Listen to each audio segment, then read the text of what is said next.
પોલીસે ધરપકડ કરી। ડાંગના સુબીર તાલુકાના જામનિયામાળ ગામ ખાતે 3 જેટલી મહિલાઓ ઉપર ડાકણ વિધિ કરવામાં આવી હતી। ત્રણે મહિલાઓ સમાજ તથા ગામમાં બદનામ થતા તે પૈકીની એક મહિલાને માઠું લાગી આવતા આ મહિલાએ આત્મહત્યા કરી લીધી, જે મામલે મહિલાના પુત્રએ ફરિયાદ નોંધાવી। આ 6 વ્યક્તિ વિરુદ્ધ આત્મહત્યાની દુષ્પ્રેરણા આપવા બદલ ફરિયાદ નોંધવામાં આવી, જેમાં ડાકણ વિધિમાં સામેલ ધનજુ, પંકજ સહિત अन्य 3 પોલીસે ધરપકડ કરી છે। તમામની ધરપકડ કરી આગળની કાર્યવાહી હાથ ધરાઈ છે।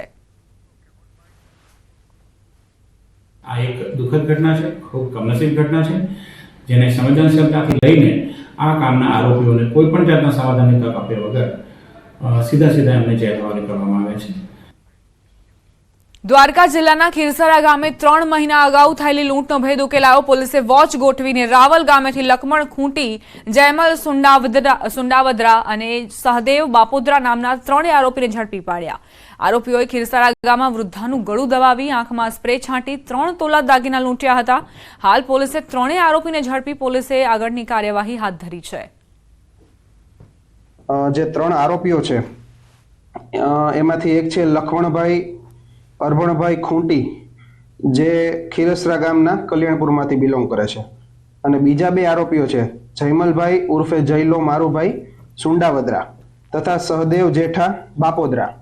આ બંને આરોપીઓ છે એ પોરબંદરથી બિલોંગ કરે છે। પોલીસની પકડમાં છે, તપાસ ચાલુ છે।